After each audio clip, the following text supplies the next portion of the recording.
कच्चा चिट्ठा में आज बात उस खबर से शुरू करेंगे जिसने पुतिन को गाजा में जंग के लिए आखिरकार मजबूर कर दिया। अगर अगले 24 घंटे में इजरायली सेना ने गाजा पट्टी पर भीषण हमला किया तो फिर रूस बहुत बड़ी जंग शुरू कर सकता है, इसमें कोई शक नहीं। पश्चिम एशिया की मीडिया के मुताबिक व्लादिमीर पुतिन ने नेतन्याहू को दो टूक कह दिया कि अब रूस गाजा और सीरिया पर और हमले किसी भी कीमत पर बर्दाश्त नहीं करेगा।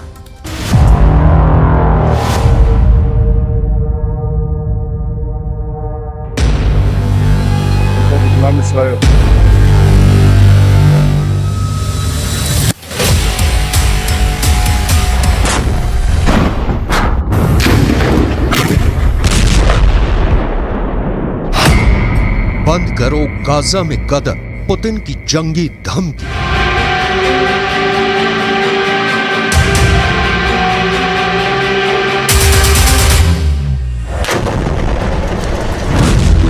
गाजा युद्ध में लगभग 15,000 मौतें होने के बाद इजराइल के प्रधानमंत्री नेतन्याहू भयानक खून खराबा करने पर उतारू हैं। हालात ये हो गए हैं कि पिछले 12 घंटे के अंदर इजरायली सेना ने उत्तरी गाजा में कई जगहों पर सीज फायर को तोड़ते हुए हमास के ठिकानों पर मिसाइलों और ड्रोन से सीधा हमला किया है। लेकिन इस बीच एक खबर रूस से निकल कर आई है जिसने पूरी दुनिया को सन्न करके रख दिया है। 71 साल के रूसी राष्ट्रपति व्लादिमीर पुतिन ने साफ चेतावनी दी है कि अगर गाजा में खूनी गदर नहीं रुका तो फिर गाजा से लेकर सीरिया तक इजरायली सेना पर भयंकर हमले शुरू हो जाएंगे। नेतन्याहू को चेतावनी देते हुए पुतिन ने जो कहा है उसने अमेरिका समेत तमाम पश्चिमी देशों को गहरे संकट में डाल दिया है। जरा देखिए पुतिन ने ऐसा क्या कह दिया है कि अब गाजा युद्ध इजरायली सेना के लिए गले की हड्डी बनता जा रहा है। गाजा से सीरिया तक रूस का बदला शुरू। रूसी राष्ट्रपति व्लादिमीर पुतिन ने प्रधानमंत्री बेन्यामिन नेतन्याहू को सीधी चेतावनी देते हुए कहा है कि अगर गाजा युद्ध नहीं रोका तो फिर सीरिया भी इजराइल पर सीधे और बड़े हमले शुरू कर देगा। पुतिन ने हमास और इजराइल के बीच संघर्ष विराम पर बोलते हुए साफ कहा है कि इजराइल जिस तरह से सीज फायर की आड़ में गाजा से लेकर सीरिया तक हमले कर रहा है उसकी वजह से अब फिलिस्तीन इजरायली संघर्ष तीव्र वृद्धि की ओर बढ़ चुका है। पुतिन ने अपनी चेतावनी में यह खुलासा नहीं किया है कि क्या रूस की सेना सीधे तौर पर इजराइल के खिलाफ जंग में उतरेगी या फिर रूस ईरान और लेबनान के जरिए इजराइल पर बड़ा हमला करवाएगा। खबर यह भी है कि सीरिया में मौजूद रूसी सैन्य अड्डों पर इजराइल के खिलाफ युद्ध की तैयारी पूरी कर ली गई है। हम आपको बता दें कि पुतिन ने इजराइल से साफ कह दिया है कि अब गाजा में मासूम फिलिस्तीनियों की मौत का तमाशा रूस नहीं देखेगा। दावा किया जा रहा है कि मॉस्को ने ईरान, सीरिया और लेबनान को बड़ी जंग के लिए तैयार रहने को कह दिया है।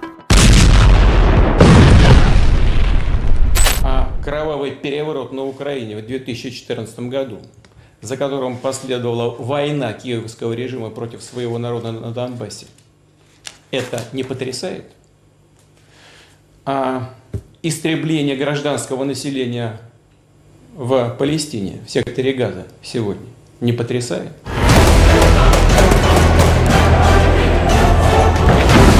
अब आप ये भी जान लीजिए कि जब से हमास और इजराइल के बीच सीज फायर हुआ है तब से उत्तरी गाजा, दक्षिणी गाजा और वेस्ट बैंक में ऐसा क्या हुआ है कि फिलिस्तीनियों और हमास के लड़ाकों को बचाने के लिए पुतिन को सीधे जंग के मैदान में उतरना पड़ा है।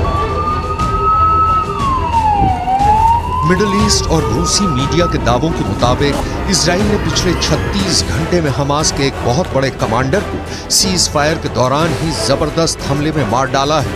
अब सवाल उठता है कि जब सीज फायर है तो फिर इजराइल डंके की चोट पर हमास के टॉप कमांडर या कहें लीडरशिप से जुड़े नेताओं को क्यों मार रहा है। डिफेंस एक्सपर्ट्स के मुताबिक इजरायली सेना की खुफिया एजेंसी मोसाद और शिन बेत के पास हमास के सभी टॉप कमांडर्स की पूरी लिस्ट है जो हमास के हमलों को कंट्रोल करते हैं। यही वजह है कि जैसे ही सीज फायर हुआ, हमास के टॉप कमांडर आगे के हमलों को लेकर मूवमेंट करने लगे, जिसकी भनक मोसाद और शिन बेत को लग गई। और फिर इजराइल के आईडीएफ ने खुफिया सूचना के आधार पर इन्हें मार डाला। यही नुकसान हमास पर बेहद भारी पड़ रहा है, जिसके खिलाफ अब पुतिन ने इजराइल को धमकी दी है कि अगर सीज फायर के दौरान गाजा या फिर सीरिया पर हमले तेज किए तो फिर ये युद्ध पूरी तरह से बेकाबू हो जाएगा और रूस चुप रहकर तमाशा बिल्कुल भी नहीं देखेगा। अब आप ये भी जान लीजिए कि सीज फायर के दौरान हमास का कौन सा बड़ा टॉप कमांडर मारा गया है।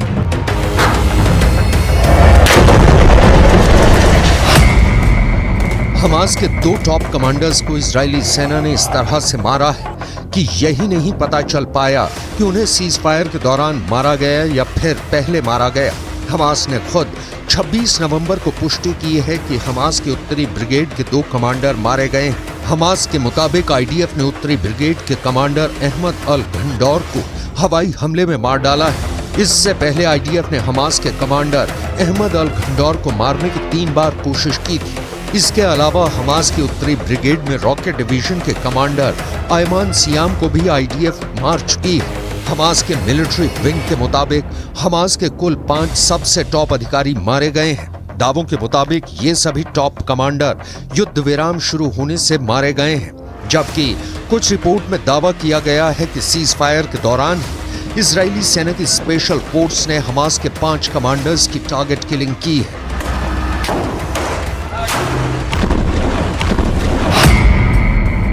सीज फायर तोड़ा तो तोड़ देंगे इजराइल। हमास के 70 से ज्यादा कमांडर्स मारे जा चुके हैं, जिनमें से 15 बेहद माहिर और दिग्गज कमांडर्स थे। लेकिन जिस तरह से सीज फायर की आड़ में इजरायली सेना ने गाजा में गदर मचाया है, उसे लेकर पुतिन बेहद एक्टिव है। ईरान के राष्ट्रपति रईसी से पुतिन की नजदीकियों ने इजराइल के खिलाफ नई मुसीबत खड़ी कर दी है, तो वहीं सीरिया के प्रमुख असद से पुतिन की पुरानी और गहरी दोस्ती ने इजराइल को गाजा से लेकर सीरिया तक मुसीबत में डाल दिया है। सीरियाई राज्य समाचार एजेंसी के दावों के मुताबिक पिछले 18 घंटे में दक्षिण पश्चिम सीरिया में इजरायली हवाई हमलों में सीरिया के सैन्य ठिकानों को भारी नुकसान हुआ है। दावों के मुताबिक सीरिया में हुई इजरायली हमले में उसके 8 सैनिक मारे गए हैं, जबकि 7 घायल हुए हैं। सीरिया में इजराइल का हवाई हमला सीरिया के दक्षिण पश्चिमी शहर दारा के पास सैन्य ठिकानों पर हुआ है, जिसे लेकर पुतिन बुरी तरह से बौखला गए हैं। इसलिए उन्होंने इजराइल को सीधी धमकी दी है कि अगर गाजा और सीरिया में इजरायली हमले इसी तरह से दोबारा हुए तो जंग बहुत भयानक हो जाएगी। אני מבקר פה עכשיו ביחידה של אמ"ן, היא עושה עבודת קודש, חושפת הרבה מאוד, ומה שאנחנו רואים זה דבר מדהים.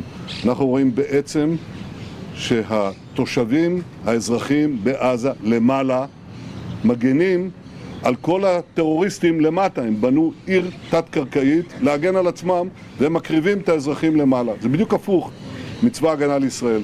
צבא הגנה לישראל זה חיילים שמגנים על אזרחים, פה זה אזרחים שמגנים על...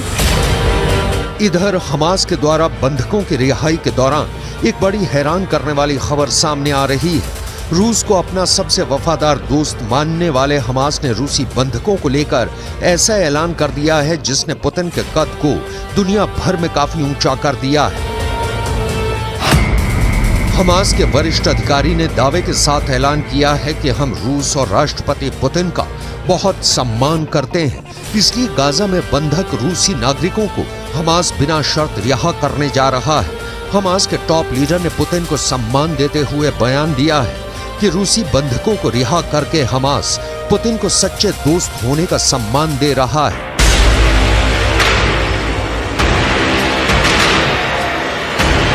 इधर कतर, मिस्र और अमेरिका ने मिलकर इजराइल और हमास के बीच सीज फायर तो करा दिया, लेकिन दिक्कत यह है कि नेतन्याहू और इजराइल के कमांडरों ने साफ कह दिया है कि सीज फायर ना तो इजराइल के बदले को रोक पाएगा और ना ही इजरायली हमलों को।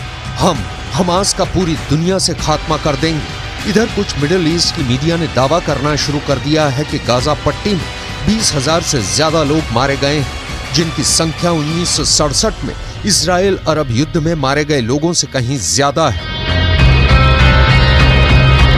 दावा तो यहां तक किया गया है कि 1,20,000 से ज्यादा इमारतें गाजा में तबाह हो चुकी हैं।